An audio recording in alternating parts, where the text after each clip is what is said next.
So Jodi, we're the state duels freestyle.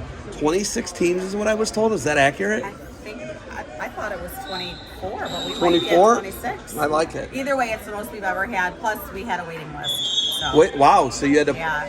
There's buys sometimes. There's a couple buys. We try not to, but I think we have 2 buys today out of the 4 pools. I looked at the brackets very quickly this morning. And it's Watterson and Burnett, I believe, have buys this round. I believe so. Okay. Yeah. So well, congratulations on World Team Mom. Oh, thank you. Are you getting bronzed up yet? Are you getting your skin bronzed up for Greece this summer? Well, I got a couple months, so hopefully I can bronze myself up. Accelerator, I believe, is what you use when we're on vacation. No family vacation this year. You sad a little bit. I know. I am very bummed, but we're going to be in a good place.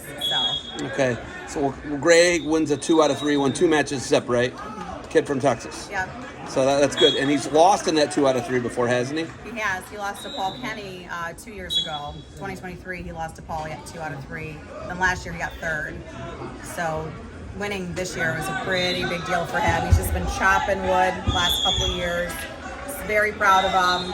I think he really turned a corner this past weekend in Vegas. Very proud. Yeah. So this has been like a since state wrestling. He won his 2nd state title, and you went right into. He did. He went into freestyle the very next day. We asked him to take a couple days off, and we got home Sunday night, and Monday him and Marcus were at the Hive doing some freestyle, getting ready, training. It feels like Perrysburg's going to transition from Joey Blaze as the leader to Marcus Blaze as the leader. Now probably Denkins, Burnett, Dodd as the leaders, right? Yeah. Would you feel like that's an accurate portrayal of how they're... I think so. Yeah, I think so. Aiden and Gray did a lot this year with our leadership with our senior class too. So kind of getting molded by the upperclassmen, and I think they'll move right into that role just fine. How do you feel about when you're doing a lot of stuff behind the scenes, right? You're doing a lot of the travel and making sure your husband is where he's supposed to be. Is that accurate? That's very accurate. Does it ever end? It doesn't, and I don't mind it. I love the sport of wrestling, and I don't have the ability to coach or actually physically wrestle. So this is how I can get back to the sport, is just making sure that Perrysburg Wrestling Club has what they need, making sure Burnett Train Wrestling Club has what they need, and now making sure Team Ohio has what they need. Okay, between here and Greece, when does the actual travel logistics, which you're going to do all of? Yeah. No one else. You'll do all that. When do you start fundraising? Is the whole family going? How does that look for you? And how, you take work off, all that stuff. Yeah, so thankfully with work, I already had the week scheduled off because that is our normal family vacation. We do a family vacation so together. Work wasn't an issue. We started online fundraising yesterday.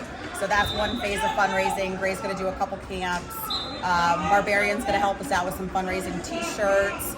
And Gray actually does have letters that he provides to businesses and friends to do additional fundraising. So I think we're pretty good there. USA Wrestling covers some of the costs, but not all. They don't pay for the coaching. In regards to training, right now we're just doing our normal club schedule for training because USA Wrestling hasn't provided his training camp schedule yet. But there's a couple places across the country that he'll be traveling to this summer to work out with some partners. Once the college recruiting can happen in June. Oh, that's right, because he's going to be a rising junior. Yeah, so I'm sure he'll be able to squeeze in a couple workouts, whatever is legal in regards to the recruiting aspect. So hopefully we can squeeze that training in. We did talk about doing a camp in Nebraska this year. So just trying to organize that, but we can't really set anything until USA Wrestling gives us the training camp schedule. You're in that weird place in between Ann Arbor and Columbus where half the people are Michigan fans in Ohio, half the people are Ohio State fans. So it's this crazy border war thing. Yeah. Ann Arbor's 45 minutes away from Perrysburg. Hour and 45, 2 hours for Columbus. Yeah, for Columbus. Where do you guys train as far as RTCs? Is that up in the air too? Because I know Marcus Blaze trained at Ohio State for the Worlds last year. Yeah, so great last year. I think he did maybe one, for 2024, he maybe did once or twice up at Michigan. Most of it was down at Ohio State's RTC. He hasn't done any RTC training this year. He's just been able to manage it within our room because we're very blessed to have nationally ranked kids in our room and blessed to have Marcus. So we haven't had to go anywhere as of yet. But when we hit June, we go into our camp system. So a lot of kids come to us for training for camp. So we're in a very unique position. We are very blessed. We don't take advantage of it. But it's the rest of the training is kind of still up in the air until we get information back from USA Wrestling. Okay. Well, yeah. Is that going to affect the camp? Because the Burnetts live at the camps. Yeah, I mean, Gray might have to miss one or two of the camps. I'm not sure if Scott will fly out to wherever he needs to go. We're still up in the air if Gray's going to even do Fargo even, so that's some training opportunity he may or may not miss. So everything's up in the air until I get my email. You're the planner. You're the logistical guru. Yes. Okay. We got other people to talk to here. You got anything else for me? No, thanks for coming. This is crazy big. It's the biggest state duels we've ever had, and we're excited. It's only going to grow. Well, it's only going to grow, and we're actually transitioning next year into like a weekend extravaganza. Festival is what I was told. Festival, mega weekend. We all got some fun names for it, but we will combine the men's Greco state duels, women's freestyle state duels, and the men's freestyle state duels over a 2-day period. One site, more towards like a college field house. Here, Perrysburg, where? Do we know yet? It'll probably be more of a college field house setting. Gotcha. Because we'll need to have at least 12 mats. Oh, wow.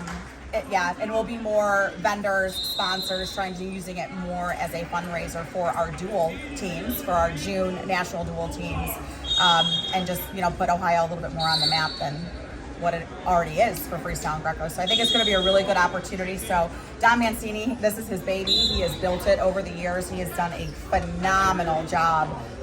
So to be able to kind of see it grow and go into this next phase of the weekend tournament next year, I think it's going to be really fun. Love it. Got to grab Dom real quick. You got anything else for me? No, thank you so much. All right, you're the best.